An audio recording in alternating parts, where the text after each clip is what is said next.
Welcome to What's Next, Previews, Predictions, and Prognostications. I'm Rhett Power, your host. Joining me is my co-host, John Baldoni. Welcome, John. Good to be Thank here you. with you. Now, the show examines what we do now and where we go to prepare for what's next. Whether you own your own company or work for one, you need information on what you can expect in the wake of COVID-19. Now, we interview thought leaders, doers from the worlds of business, science, medicine, economics, media, and psychology who will help us shape the new normal. So let's get started with that. And John's going to welcome our guest, Bonita Thompson. Thank you, Rhett. And it is a pleasure to welcome our guest, Bonita Thompson, who is an educator. With a twist. She has an extensive corporate background, 26 years as a senior level HR officer. And so her perspective, and she's a mother of a successful student who will be graduating from Cal next year. So she knows the education system inside and out. She has a PhD in education from the University of Pennsylvania. She also has an MBA, so she's business savvy. She has been recognized by global gurus and Thinkers 50, and she also has an award-winning and best-selling book, New York Times best-selling book called Admired, 21 Ways to Double Your Value. So welcome, Bonita. And it is so important for us, our privilege to have you as our first guest discussing education, because education will be the determinator of our future success. So COVID has turned everything upside down. What do you hear from parents with kids at home in K-12? Well, I was up till midnight last night talking to a parent who had three kids at home, and she was lamenting that they're not getting as much done as they normally do in the classroom because she just doesn't have time to dedicate to them. And she was a little bit panicked that they were going to fall too far behind. And I wrote her and basically said, kids are incredibly resilient. They are learning more than you can even imagine. If they're falling behind on worksheets and bubble tests, I think they're okay. Really what they're doing is they're finding out what they're interested in and they're pursuing that. And that's just as important as passing the bubble tests. So yeah. I think they're on overwhelm. Parents are on overwhelm right now. And the teachers, I could never have predicted that the teachers around the globe would be able to go online within a few days. That was nothing short of a miracle. And so, there were some bumps and some scrapes along that way. And some of the kids, we got, technology out to the kids who didn't have technology. It was a phenomenal effort to get every child included in the education via online. And I think the teachers have learned some amazing new skills. They've learned how to be engaging over the screen. And I think everything is good about that. Bonita, what do you think the result of these changes and these things that we've learned now because of COVID? Do you think that that's going to carry on? I mean, are things going to go back to just the norm? We go back to the classroom. And at some point we'll be able to do that. But do you think that it's going to change some parents' whole view of how a kid gets their experience in high school or in K through 12? I think that there's going to be a tremendous impact from this. We've seen just in adult learning, the companies that offer online learning have been overwhelmed with increased business, that when we are given the opportunity to be at home, we don't just watch television. We'll also learn how to cook a souffle, and we'll learn how to paint a landscape.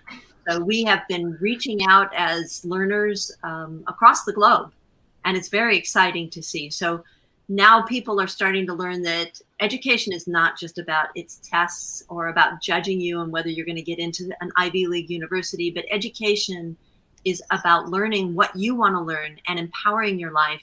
It's about creating what's next for yourself. And we do that through many means, but technology is definitely a great asset right now, so we can reach every student. Which leads. John, I want to ask one quick follow-up. I'm sorry to jump in on you, but I mean,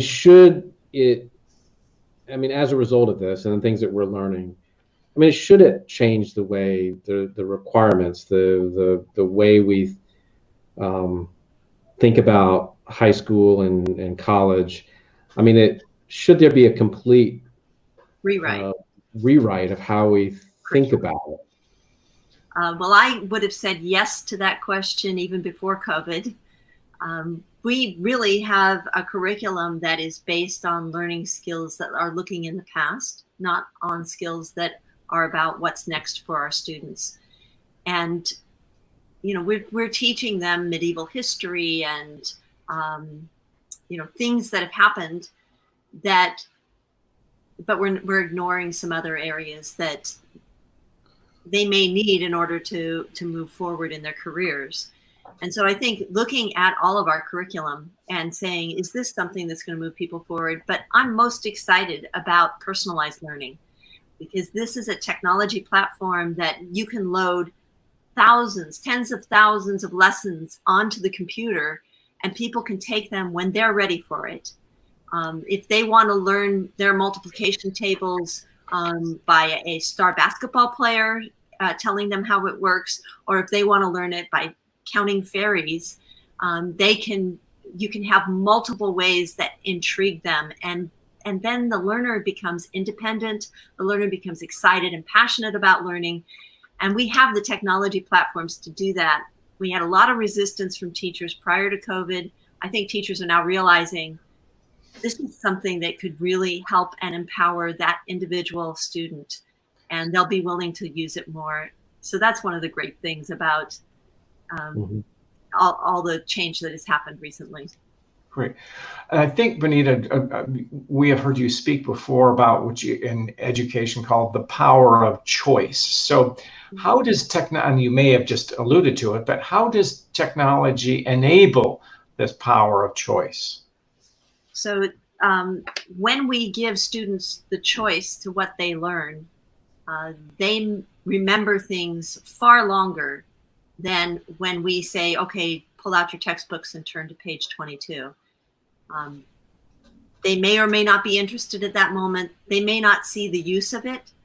And students will not remember this. It goes in one ear and out the other. In fact, they start to lose the information within minutes or hours of being presented the information. But if they say, no, today I want to learn about a medieval war because there's this really great leader and I want to find out, how he did what he did.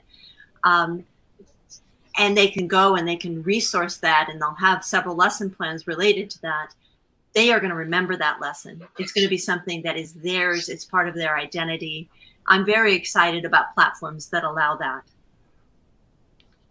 I was going to tell you guys, I have we went to on an Airbnb experience a couple of weeks ago to Chernobyl, and wow.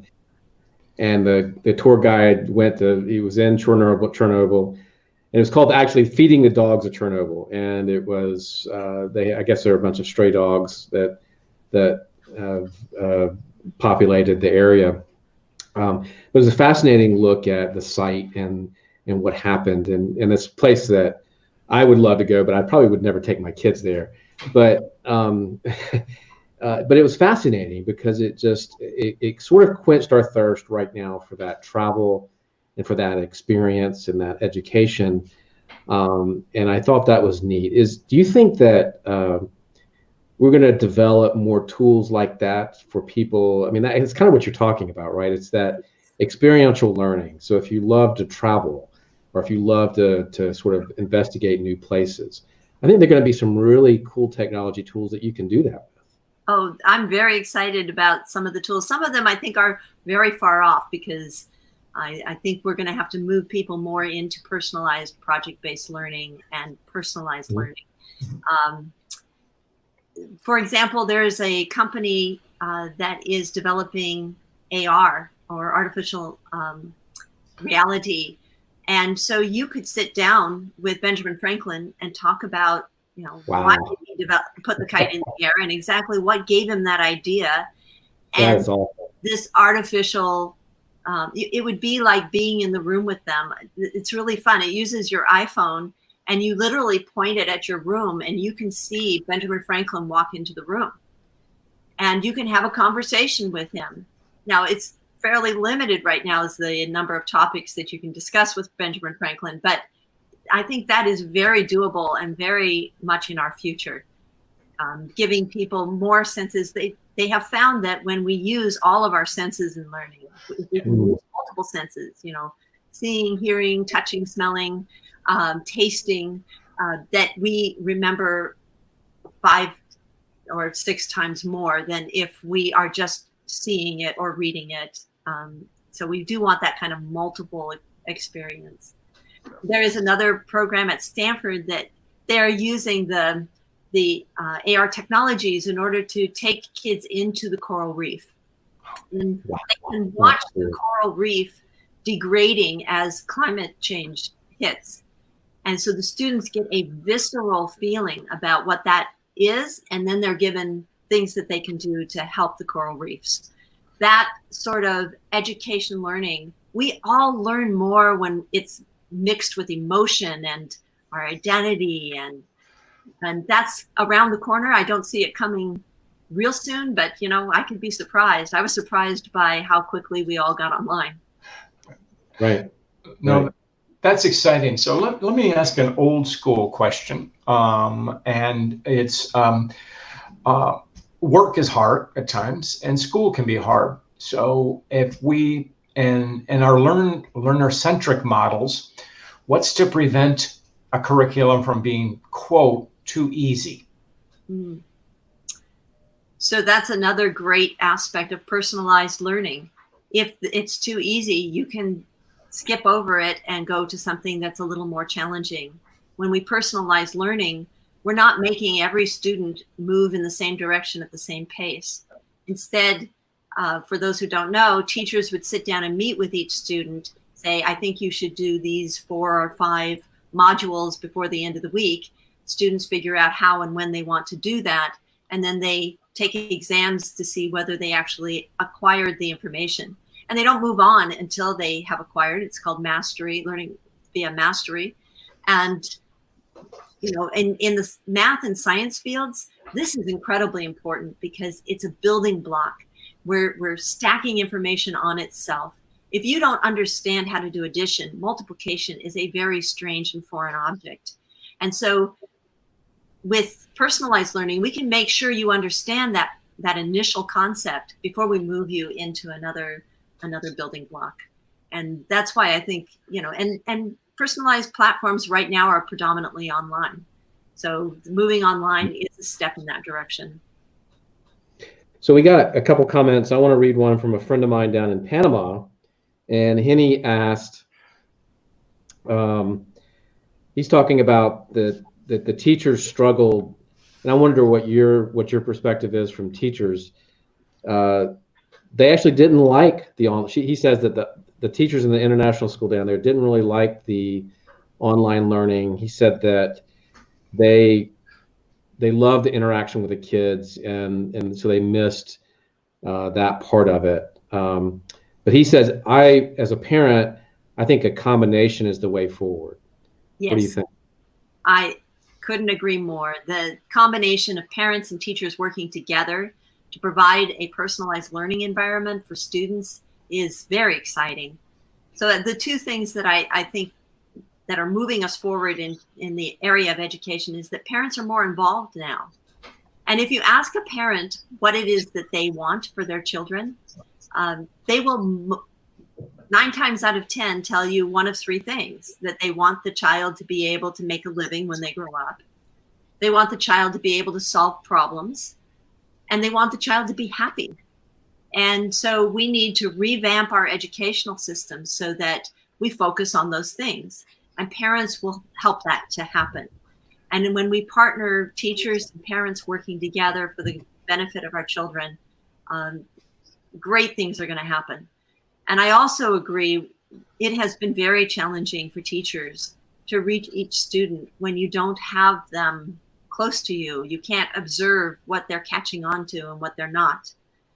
We need a lot more tools so that we can observe children and see when they're struggling, and giving them immediate feedback. There are tools like teaching textbooks, which will have the answer to a problem. And if we see a student who repeatedly gets the same type of problem wrong over and over again, we can intervene. And that kind of immediate feedback can prevent them from doing it wrong hundreds of times before we intervene. So technology could help us, but we need to develop that technology together with our teachers, together with our parents, because that's going to be the benefit for our students and our learners. Bonita, you've raised a topic of independence in education. How does that affect young learners? Yes. Well, young learners are not ready to be independent. But there are things that you can do if you're a working parent and you need an extra moment in order to have a business meeting. I had the opportunity of homeschooling our daughter while I was working. And so I learned a few tricks of what you can do. One of them was our daughter was unable to read when she was small. And so I couldn't just say, go off and read a book and come back and tell me what it said. That wasn't an option for me. So we designed all sorts of different ways. But what finally ended up working was I selected books that were already a passion of hers. She loved small dogs. She loved fairies. So we bought every book that we could find on that topic. I would begin to read it to her, get her involved in the characters and the plot line and what the problem was. And then I would close the book and I would say, no, you have to go clean your room or you have to go to sleep. And that sent her into independent mode. And she was like, no, I'm not going to go clean my room. I'm going to finish this book. And she actually worked hard enough to start reading because of that. So I think there are many ways in which we can start to build independent learners. We can create environments and spaces that encourage independent learning, because really we are learners for a lifetime. We don't go K through 12 and then work the rest of our lives the way our ancestors did. We now have to be willing and able to learn every time there's something new thrown our way, a pandemic or a racial riot. We have to be able to learn and adapt to that. And that comes from independent learning. So teaching that skill at a very early age, I think, is very exciting. What advice do you have for parents? Because this has been a real stressful time for parents. Mm-hmm. And, you know, when my kid brings me a calculus problem, I look at him like he's just brought me something in Greek. So, I mean, how are we, you know, as parents supposed to how can we deal better with some of the stresses now that we're dealing with? Because we're the tutor now. We're the, right. You know, when it comes to English or history, I'm good. I'm great. I'm good. But, you know, there's certain subjects that I don't want to touch and don't feel I'm going to be helpful. Are there some tips for parents here? I mean, you started talking about some of the things you did for your daughter, but something, you have any advice? Yeah. Advice is get as much help as you can. Okay. I think the good news is that happy children don't come from children who are perfect. Happy children springs from children who follow their own voice and children who find a cause that they can relate to. So if that's the objective, they don't have to be perfect on every exam. But if part of their passion is learning calculus and or engineering, which requires calculus, or medicine that requires calculus, then they do need to walk through that. In which case, I think getting help is the best thing. Everybody got into my daughter's homeschooling. If we had a locksmith who came over and I said, can you show her how a lock works? She said, I'll do better than that. I'll have your daughter fix the lock. And so she had parts all over the living room, and they assembled the lock together. The arborist who came gave her a 4-hour lesson climbing through our trees to educate her about how the science of the trees works. So everybody became an expert and became a speaker in her school. So I would say get help, and you can call in grandparents online. You can call in aunts and uncles, friends. You can go on to tutoring services. Get people who are excited about the topic. I'm not excited about literature. Never really flipped my switch. So I didn't want that to spill over to Vanessa. So I ended up hiring a person who was thrilled to teach literature.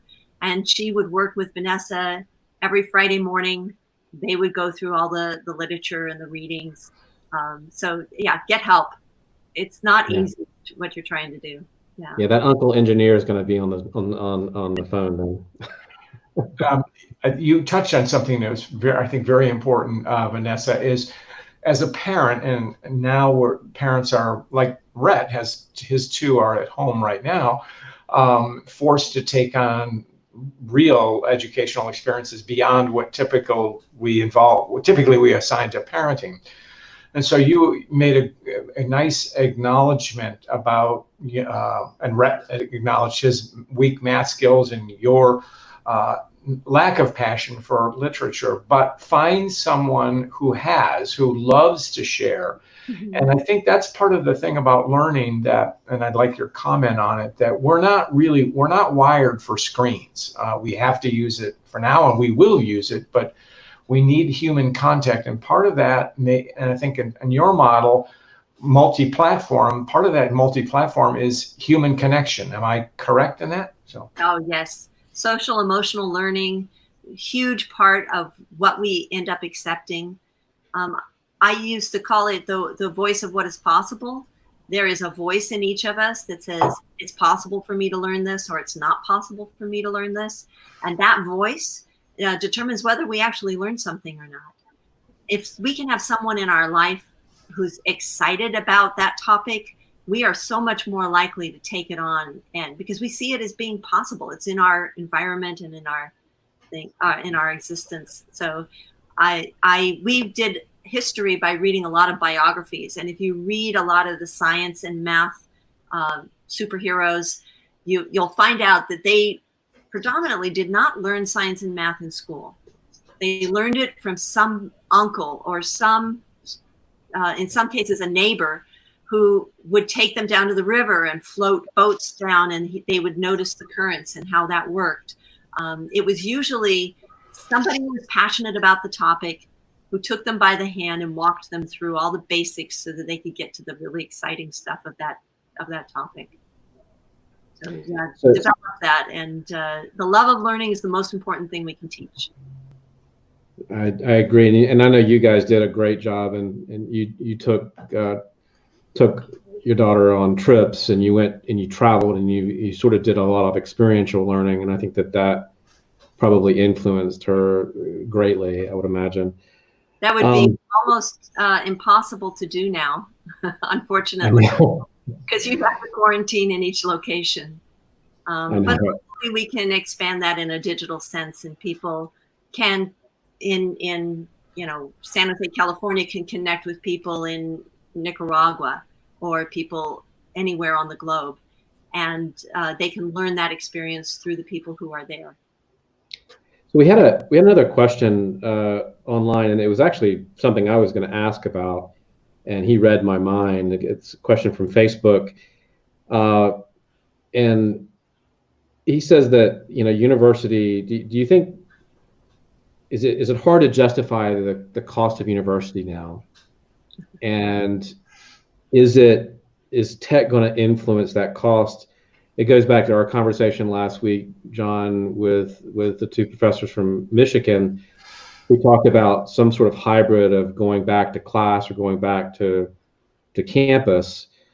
Is that another model that has to change, you think, Bonita? I mean, I think a conversation I had last week talked about, it was a university professor from South Carolina, and he talked about they predict over 300 universities are going to close as a result of the financial impact of COVID. I mean, what do you think about universities? That is a great point, Rhett. It's going to have a dynamic impact on the financials of any school. even the Ivy League schools.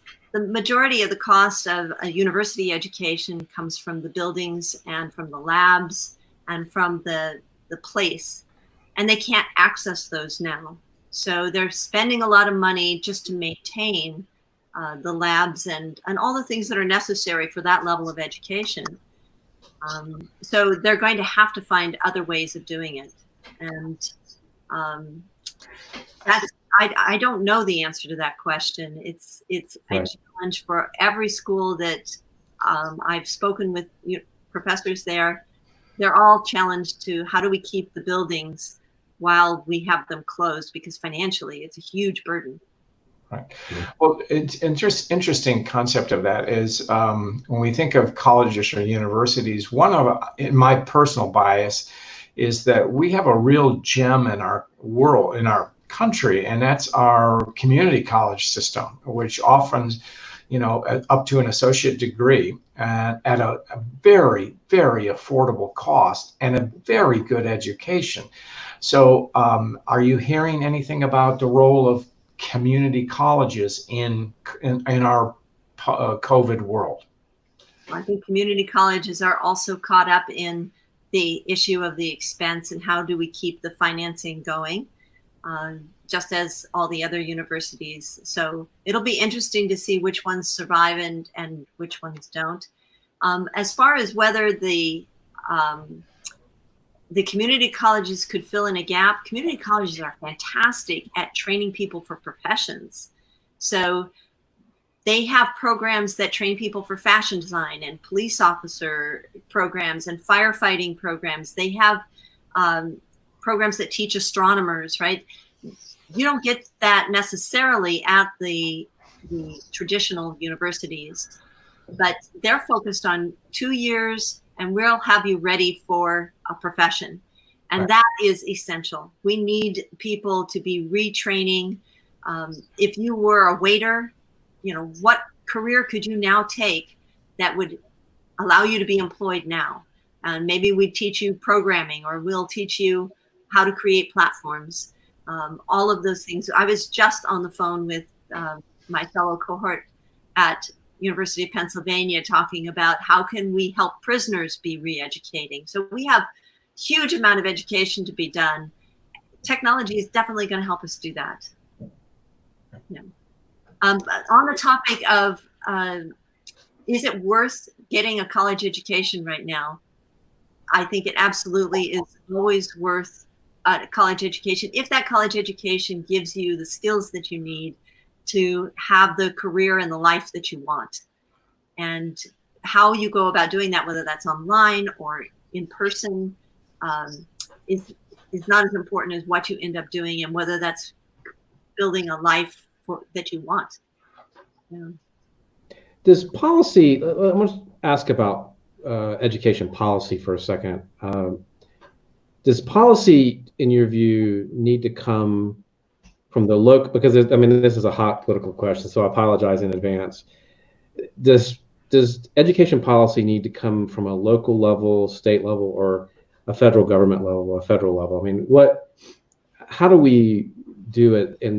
Because what bothers me about education now is it's not equitable, right? It's based on property taxes. It's based on some models that were designed, in my view, to make wealthier areas better. The schools are going to be better, right? They're going to have more resources. They're going to have better teachers, better equipment, better facilities.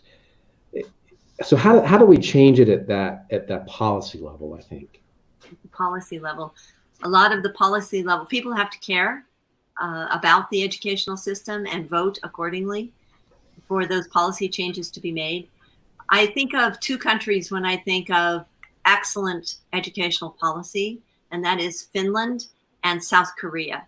They constantly score at the top of the charts. We were traveling through South Korea. We were in Seoul, and I was doing I was at a church. I was talking to the parents there about their educational system, and I learned that every month, the teachers don't have to cook because every month they will have the teacher come home to have dinner, and it's the full red carpet treatment. They get Wow. the finest china, they get the crystals, they get everything as good as that family can possibly give the teacher, because that teacher is so honored and so respected in the home. And so every month the student sees teachers coming over for dinner, and we're going to give them the red carpet treatment. And I thought, what kind of message does that send to that student about how important it is to do their homework? Right. Also found out that mothers will frequently go to the local church and pray for their students' grades daily. So if you knew that your mother was doing that, how would that feel? There's a lot that we can do as individuals to tell our children that education is important, including learning ourselves, not being afraid to pick up a book and learn something new. And it's just as important that we have that approach when we vote for our leaders, so that they can sponsor and support an education system that is more equitable. And they do that at the national level there, though, right? They run, their education systems run from a national perspective, national level. Well, they're smaller countries than the United States. So right. The United States does it on a state level. How's it done in Brazil? I imagine it's done on the state level as well. I mean, I think there is a federal ministry of education, but I think my sense is that it's somewhat decentralized at the state level, and probably even down to the community level. And I think a lot of that has to do with the culture. And I think originally it was established so that states could control what they felt was necessary for their local areas. And they didn't want one person or one administration to rule what their children learned. So I think that's why they divided it into a state situation. Okay. One of the things that we've talked about with learning opportunities and funding of schools, and Rhett alluded to this, is affluent school districts can do one thing, whereas less affluent, it's a real challenge. I mean, in certain instances, a community, everyone has a computer or multiple computers. That's not true in disadvantaged homes, where also the learning environment. So what are you hearing, if any stories from in quest for improvement or researching the issue, or what can be done, Bonita? Yes, so I recently was talking with about 20 educators in Bangladesh, and I was so surprised. They all got online with their students within a few weeks. They got iPhones and other tablets out to the students so that they could connect. And if it can be done in Bangladesh, it can be done anywhere. We have the ability. The question is, are we focused on that? Are we putting our resources in that direction? Right. There's also an area near where I live that has a lot of people who are under the poverty line, and they also were given state funding, and corporations pitched in as well to get tablets out to those students. So it's great that we're pitching in, that we're focused in on that. We had a previous show. We talked one more question about that, where it was on racial equity, and one of our guests, Elena Love, was a former HR officer, and talked a lot about a concept of seeding, which is peopling the community, but where development of individuals happens well before they get to the workplace. So it's education. Do you see a role for corporate citizenry in education?